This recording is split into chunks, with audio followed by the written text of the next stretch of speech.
On this Saturday night, calls for accountability following deadly delays. As funerals are planned in Uvalde, Texas, they let our baby get slaughtered. Questions remain. The calls to harden schools, data that says otherwise. Arming teachers is a really bad idea. And a family, I think this time it's going to be different. Fighting for change. Holding their nose at the polls and why Thursday's Ontario election results could impact the rest of the country. And fashion police faux pas. I thought I was completely within the rules. A Dene film producer is tossed from the red carpet at Cannes for wearing his traditional footwear. Why he hopes it's a step forward. Global National. Reporting tonight, Colleen Christie.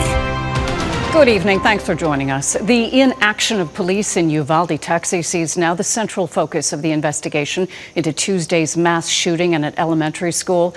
There's mounting anger that officers stood by while children were gunned down inside a classroom. 19 young students and 2 teachers were killed. Police admit it was the wrong decision not to breach the room sooner, and grieving families are now wondering if their loved ones might still be alive had they done so. Jennifer Johnson has our top story tonight. As the makeshift memorial in Uvalde grows, so does the community's anguish and anger. Why 19 law enforcement officers waited in a hallway for 47 minutes before storming the classroom, thinking the shooter was barricaded and no children were in danger. One of them was 10-year-old Annabelle Rodriguez, murdered in her own classroom. They let our baby get slaughtered. Sacrificed. While her ass is sitting behind a wall. Texas Governor Greg Abbott is now promising a full investigation into the police decisions, which could lead to discipline, lawsuits, and even criminal charges against the police. There are people who deserve answers the most, and those are the families whose lives have been destroyed.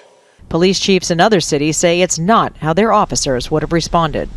No question what we do if the shooting is ongoing.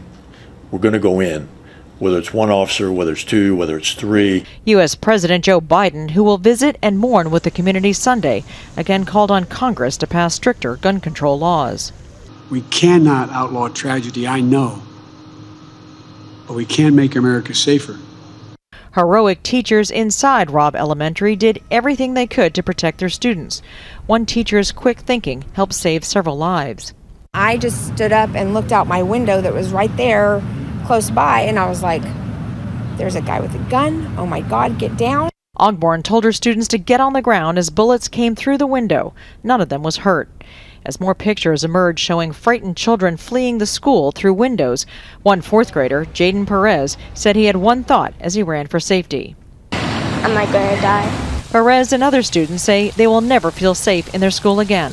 The pain and fear from this horrific mass shooting is growing in this community as families plan funerals to bury their loved ones. Jennifer Johnson, Global News, Washington.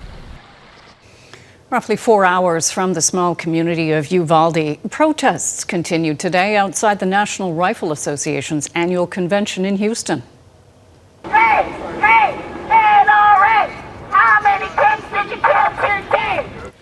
Protesters gathered for a second straight day as one of America's most powerful lobbyist groups met across the street. Yesterday, thousands gathered outside the event after NRA leaders refused calls to cancel their annual gathering in the wake of the shooting.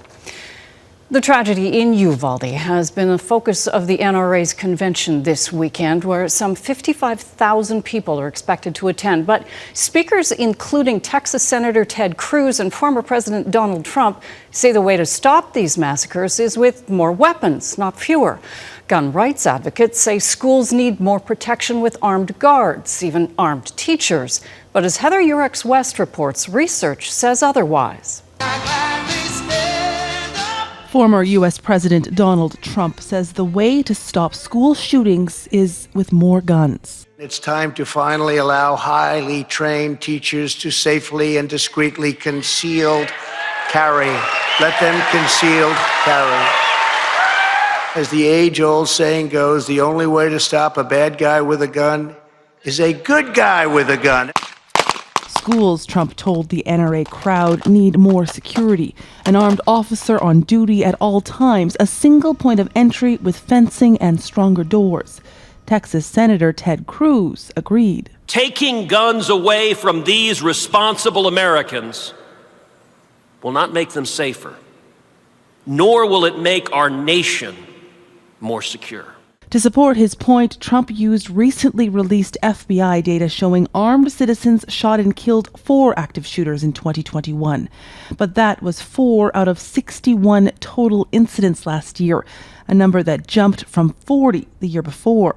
Arming teachers is a really bad idea. Introducing the risk of a gun being mishandled by a teacher, where a student could gain access to that gun, this possibility of accidental discharge. Research has shown that most U.S. teachers, parents, and students are opposed to arming teachers. And having armed officers at school did little to prevent the deaths of students at the Columbine and Parkland school shootings in 1999 and 2018. If you look at countries like Australia, who chose to eliminate all semi-automatic weapons and all high-capacity weapons, they seem to have found great success in stopping mass shootings. But as a powerful national lobby group, the NRA has fought fiercely against all of those changes. 19 murdered children, no match for the group's fierce defense of American gun rights. Heather Yourex-West, Global News, Houston, Texas. As the victims' families try to cope with their immeasurable grief, they're finding support from those who know the horrors of gun violence all too well. Those robbed of loved ones by other mass shootings have bonded together to support each other. Tonight, Jackson Prosco introduces us to a couple who traveled to Uvalde to share what they learned from their own family's tragedy. Take it to the Lord in prayer. Uvalde's town square has become a place to grieve, a place to reflect on what was taken too soon. It's here that we met Sandy and Lonnie Phillips. They've come to comfort survivors because they know their pain. This was our 20th public mass shooting that we've responded to since our daughter was killed. Their long journey to Uvalde began in 2012. Their daughter Jessica was visiting Canada when she barely escaped the shooting inside the Toronto Eaton Centre. It traumatized her. She was very affected by it, and we could tell a difference in the way she lived her life. Just 7 weeks later, still shaken by that close call, Jessica was killed in the mass shooting at a movie theater near her home in Aurora, Colorado. After that, Sandy and Lonnie made it their mission to comfort people just like themselves, coming to Uvalde straight from another massacre, the racist attack on a supermarket in Buffalo, New York that left 10 dead. When it happened to us, we didn't know what to do next. We didn't know what to expect, who was going to call, who wasn't going to call, what we needed to do. So we put a survivor's toolkit together for survivors of mass tragedies. In such a moment of darkness, grief often extends to the entire community. I live real close to Robb's school, and all my kids went to school there. So it's very close to my heart. My heart, my soul goes out to these children, these lives that were lost innocently, and to the family. I'm sorry. All I can do is pray. For the families of the victims, that pain will last a lifetime. Those impacted by other tragedies want them to know that things can get better. In this moment, Sandy and Lonnie see only reason to push on. We know that our laws are going to eventually get better, and we know that eventually they will change. I think this time it's going to be different. We hope. Yes, we hope. We hope. And you can't give up hope. You just have to keep fighting. Jackson Prosco, Global News, Uvalde, Texas. Today, U.S. Vice President Kamala Harris called for a ban on assault weapons in the U.S. and the passage of much-delayed gun control legislation. She made the remarks following a funeral for the oldest victim of the Buffalo mass shooting, where she said the U.S. is experiencing an epidemic of hate. Enough is enough. We will come together based on what we all know we have in common, and we will not let those people who are motivated by hate separate us or make us feel fear. Harris was not expected to speak at the funeral for Ruth Whitfield. The 86-year-old was among 10 people killed when a white supremacist opened fire inside a Buffalo grocery store 2 weeks ago today. On Wednesday this week, Prime Minister Justin Trudeau signaled tougher gun control is on the horizon in the wake of the Texas school massacre, saying Canadians are unified in wanting to see a reduction in gun violence in this country. This week on the West Block, Mercedes Stephenson spoke with Attorney General David Lametti on what the government is planning. Mercedes, what did the Attorney General say? Colleen, on Monday, Public Safety Minister Marco Mendicino will be introducing legislation related to firearms. This comes in the wake of the mass shooting at a Uvalde, Texas elementary school, where 19 children and 2 teachers were murdered. Canada has much tougher gun laws than the United States. Those who want to own a gun must take a course, pass an exam, and be approved by the RCMP. But that hasn't insulated Canada from gun crime either. Gang shootings in Vancouver and Toronto leave communities in fear. And the mass shootings in Quebec City and Portapique, Nova Scotia have raised questions about whether gun laws in Canada are effective, whether red flags are being taken seriously enough by police, and how to stem the flow of illegal firearms like those used in the Nova Scotia shooting. Toronto police say they believe part of the answer is a judicial system that's tougher on gun crime. This week on the West Block, we speak with Attorney General David Lametti. He says that despite getting rid of mandatory minimums, the Liberal government is open to changes that would see tougher consequences for gun crime, including longer sentences and making it harder to get bail. And I'm always open as a Minister of Justice with the responsibility for the criminal code to look at ways of making the system better. So I'm certainly open. When it comes to handguns, the Liberals pledged in the 2021 election that they would allow cities to ban them themselves. Mayors, however, have pushed back on that pledge, saying it should be the federal government's responsibility. Handguns are involved in the majority of violent gun crimes in Canada. When I asked Lametti why the federal government is putting the onus on cities, he defended the government's record, but didn't rule out Ottawa moving to ban handguns. You've alluded to the promise that we made in the last electoral campaign to work with municipalities as an option. Again, I'm not going to preempt what Minister Mendicino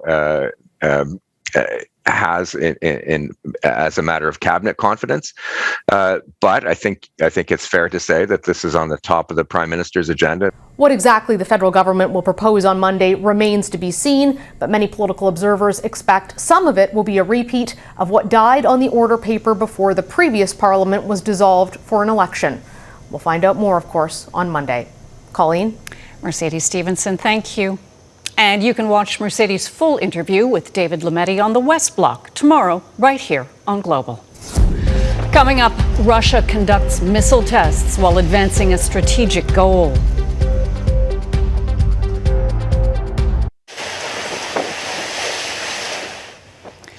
Russia says it has successfully test-fired a hypersonic Zircon cruise missile. The Defense Ministry claims it was fired from the Barents Sea and hit a target in the White Sea, a distance of about 1,000 kilometers.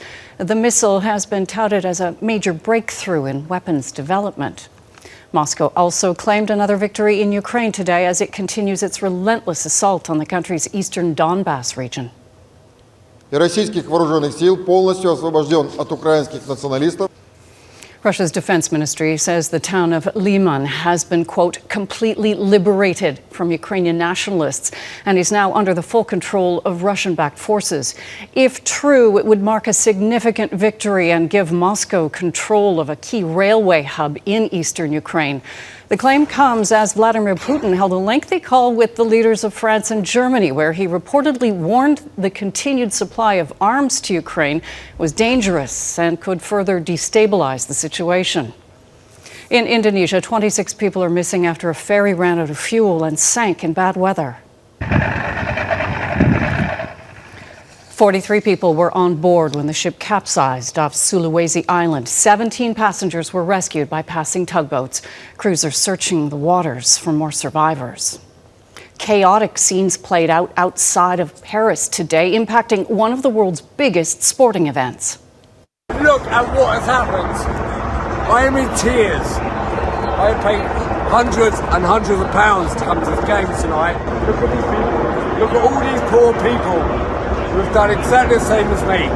I don't even want to watch this game anymore now. I don't want to walk into that stadium. Riot police were seen making arrests, deploying pepper spray, and using tear gas on fans waiting to enter the Champions League final between Liverpool and Real Madrid.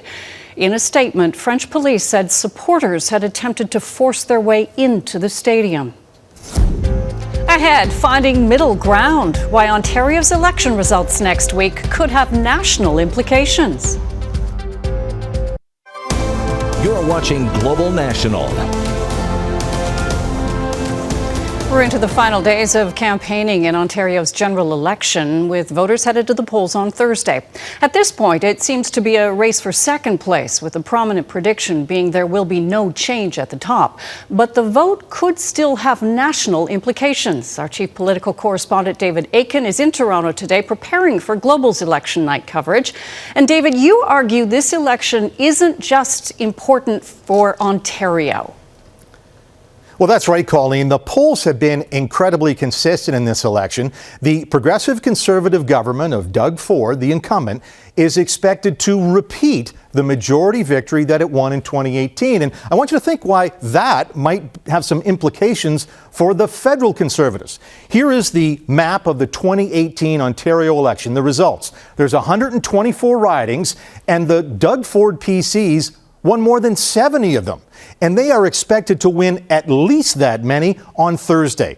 So this same group of voters that is about to send back-to-back majority Conservative governments to Queen's Park is also the same group of voters that is the electoral backbone of Justin Trudeau's Liberals. The federal Liberals in the last 3 elections have won 80 seats, almost identical riding boundaries. 70 seats to the PCs provincially, 80 to the federal Liberals. So how is it that Doug Ford is getting the same people to vote for him that voted for Justin Trudeau's Liberals? One reason, Doug Ford is not an ideologue. He is presenting himself as a middle-of-the-road, moderate conservative. And that's how you win votes in Ontario, a province where the federal Conservatives have cratered in the last 3 federal elections. So, as federal Conservatives decide between Pierre Poilievre and Jean Charest and Patrick Brown, well, they may wish to look at these Ford back-to-back majorities, if that is in fact what is going to happen, and consider why it is that Doug Ford is so successful in Ontario. Colleen? And yet, David, new polling done exclusively for Global News indicates even though Ford may win, there doesn't seem to be a lot of enthusiasm for him. Yeah, our polling partner Ipsos asked Ontarians which leader they preferred for premier. 40% of those surveyed say that would be Doug Ford, and that's down a point from the beginning of the campaign. NDP leader Andrea Horwath, remember, she's the official opposition leader here in Ontario, she is at 30%. That's down about 3 points. And the new Liberal leader, Stephen Del Duca, well, he's at 22%. That is up a point. And yet, more than half of Ontarians surveyed told Ipsos that, you know what, they would prefer a different leader to choose from on Thursday. Colleen. David Akin in Toronto. David, thank you. Next, when fashion meets politics, the red carpet statement that's taking a step forward.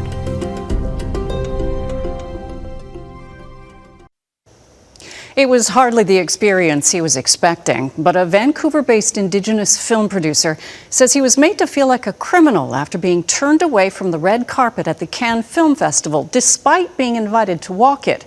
His crime? Wearing traditional moccasins with his tuxedo. Richard Zussman has more. It is the height of culture and fashion, the red carpet at the Cannes Film Fest. Amid the tuxedos and gowns, Vancouver's Kelvin Redverse was hoping to add moccasins to the famous carpet. A bow tie, a black suit, and a pair of moccasins seemed like a classy and subtle way to show some of my culture, some of my indigeneity. And I was very much expecting that would be sort of accepted and normal. Redverse, a Dene Nation member, was set to appear on the red carpet last Sunday before the world premiere of Les Amandiers. Invited to Cannes, part of a contingent of Indigenous producers, pitching projects and soaking in the atmosphere. He wore the required black tie with brown moccasins. There's always been this understanding, and this was communicated to us, that things like a kilt is generally understood as formal wear within a certain nationality. Okay. And therefore, if you show up in a kilt, that's okay. Redverse, now home in Vancouver, says there was a back and forth among staff and security. Even a French-speaking colleague tried to help.